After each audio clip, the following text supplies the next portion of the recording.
Marcus Eberhardt. Tragedy struck on April 11, 2014, involving Marcus Eberhardt, then a sergeant with the East Point Police Department in Georgia. A veteran with over a decade of service, Eberhardt had ascended to a prominent leadership role within his agency. On that fateful afternoon, units responded to a domestic disturbance involving Gregory Lewis Towns Jr. Although Towns initially retreated into the woods, he was quickly apprehended and restrained in handcuffs without further physical struggle. Exhausted from the pursuit, Towns collapsed repeatedly, informing the officers that he was physically unable to reach the patrol vehicle. What transpired over the subsequent 20 minutes became the focal point of a major criminal trial. Eberhardt and Corporal Howard Williams applied their tasers in drive-stun mode, a method designed to inflict pain for compliance, multiple times. Records indicate Eberhardt discharged his device 10 times, while Williams used his 4 times, attempting to force the handcuffed and non-threatening man to walk. During this ordeal, Towns fell unconscious and suffered a fatal cardiac arrest en route to the hospital. A forensic autopsy revealed that while Towns had hypertensive cardiovascular disease, the repeated electrical shocks and physical strain were the catalysts for his death. In 2016, a jury found Eberhardt guilty of felony murder, predicated on aggravated assault. He was sentenced to life in prison, with the court ruling that a taser becomes a deadly weapon depending on its specific application. As of 2025, Eberhardt remains incarcerated at Georgia State Prison. Roy Oliver. Roy Oliver, a former U.S. Army veteran, transitioned into law enforcement with the Balch Springs Police Department in 2011. 6 years into his tenure, on April 29, 2017, he responded to reports of underage drinking at a local house party. As teenagers attempted to depart the scene in a vehicle, Oliver discharged several rounds from his patrol rifle into the moving car. One projectile struck 15-year-old Jordan Edwards in the head, a tragedy that claimed the young passenger's life. Initially, Oliver claimed the vehicle was aggressively reversing toward officers, posing an immediate threat. However, his own body camera footage shattered this narrative, revealing the car was moving forward and away from the scene when he opened fire. His partner, Tyler Gross, provided devastating testimony, stating he never perceived the vehicle as a danger. This rare instance of an officer testifying against a colleague highlighted the egregious nature of the act. Investigations further revealed prior complaints of excessive force on Oliver's record, sparking a national debate on whether the department ignored vital warning signs. In 2018, Oliver was convicted of murder and received a 15-year prison sentence. A subsequent civil trial in 2023 awarded the Edwards family $21.6 million, stripping Oliver of qualified immunity. Today, he remains serving his sentence at the Texas Department of Criminal Justice's Stiles Unit. Miles Bryant. In 2022, 23-year-old Miles Bryant balanced his duties as a Doraville police officer with a role as a security guard at an apartment complex in Norcross, Georgia. His life took a dark turn on July 26, 2022, when 16-year-old Susana Morales vanished while walking home in that same vicinity. Her family's frantic search ended in heartbreak 6 months later, when her skeletal remains were discovered scattered and unclothed in a remote wooded area near Dacula. The investigation pivoted toward Bryant after digital footprints placed his mobile devices at both the site of her disappearance and the location where her body was found. Crucially, Bryant had reported his service weapon stolen shortly after Morales vanished. Yet that very firearm was recovered by detectives near her remains. Despite the advanced state of decomposition preventing a definitive cause of death, the circumstances pointed clearly toward a forced abduction and foul play. During his 2024 trial, Prosecutors argued that Bryant leveraged his badge to satisfy predatory impulses. A former cellmate even testified that Bryant boasted about the lack of biological evidence connecting him to the crime. Ultimately, a jury convicted him of malice murder and kidnapping. On June 12, 2024, Bryant was sentenced to life in prison without the possibility of parole. He remains at Macon State Prison, having recently initiated the standard appeals process. Michael Valva.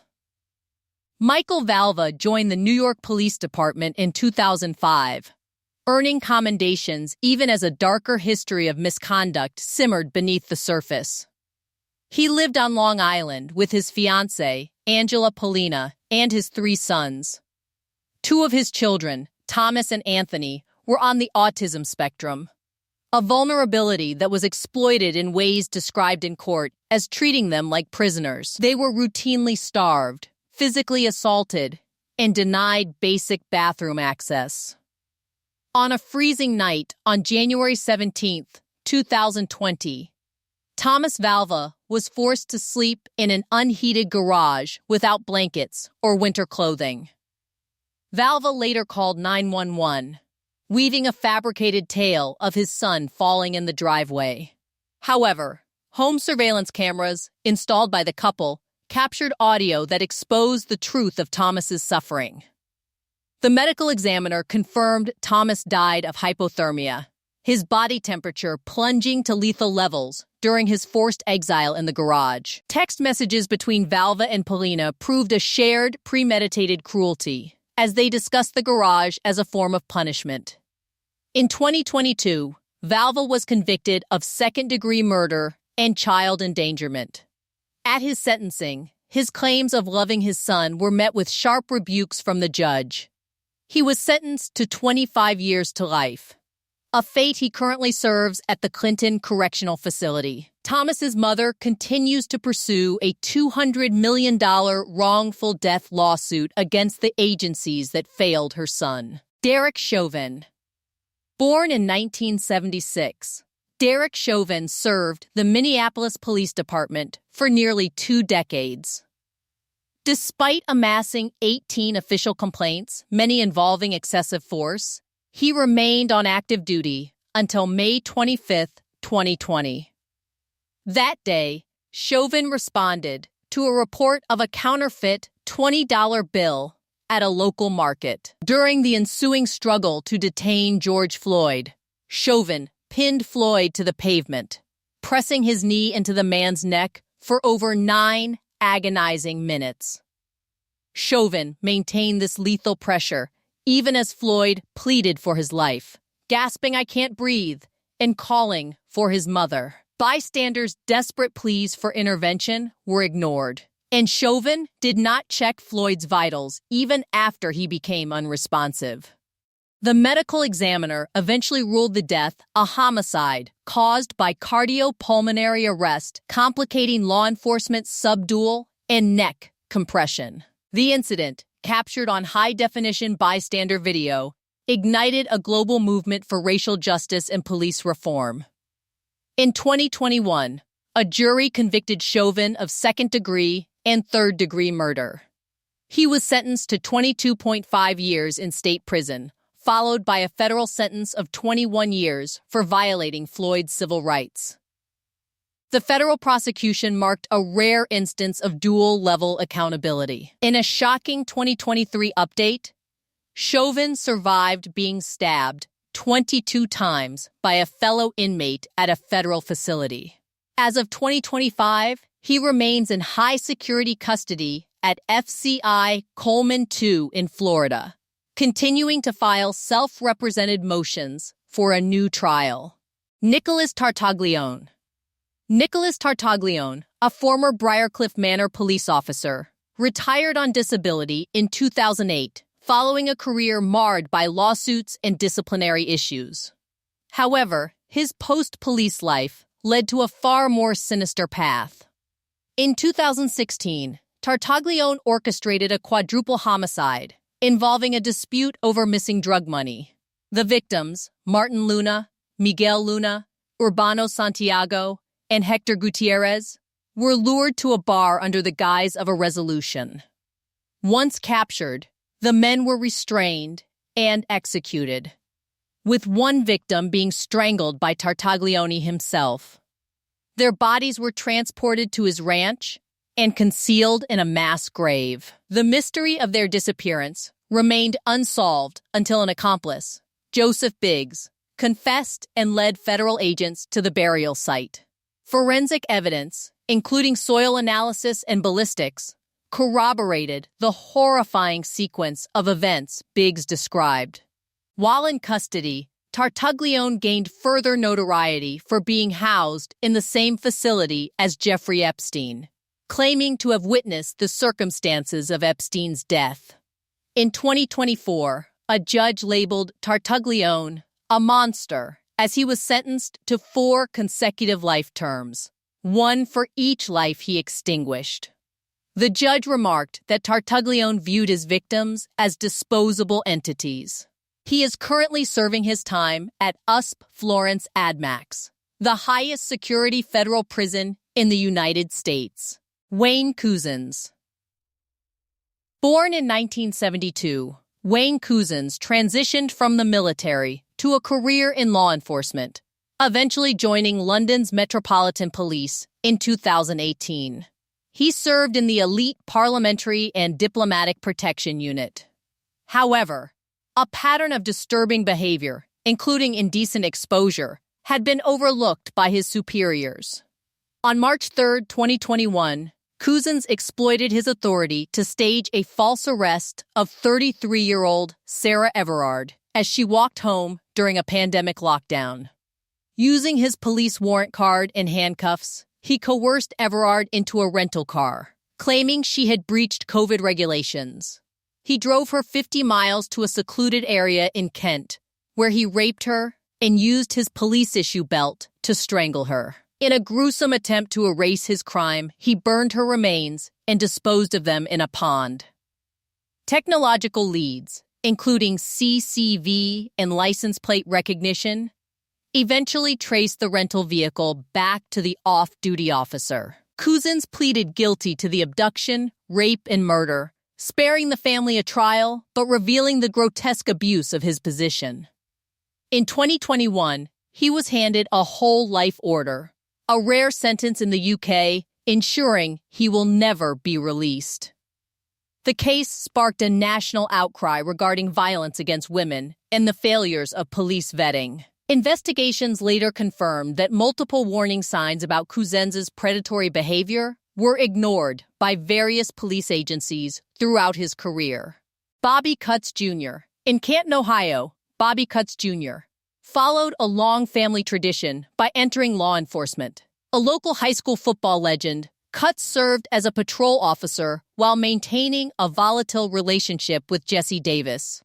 In June 2007, Davis, who was nearly 9 months pregnant with Cutts' second child, vanished from her home.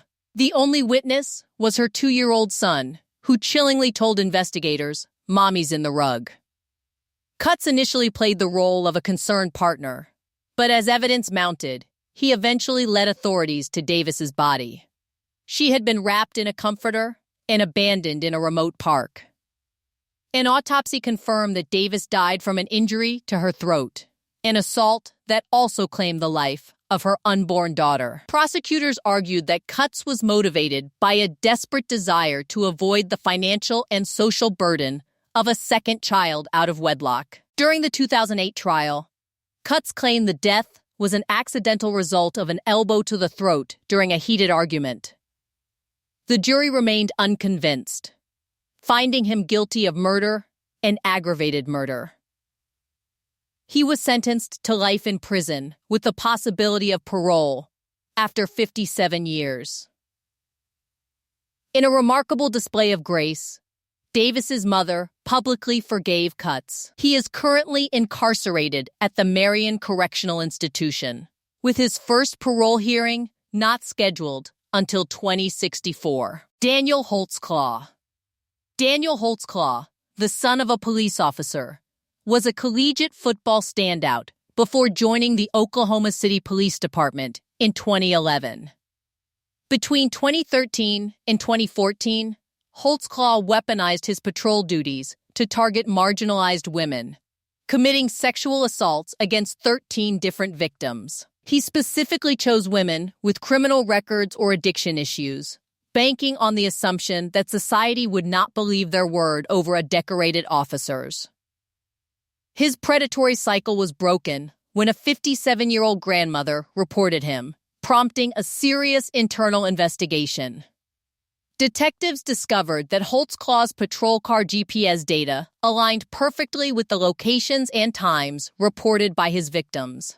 The most damning evidence was low-copy DNA found inside his uniform trousers, which forensic experts linked to one of the women.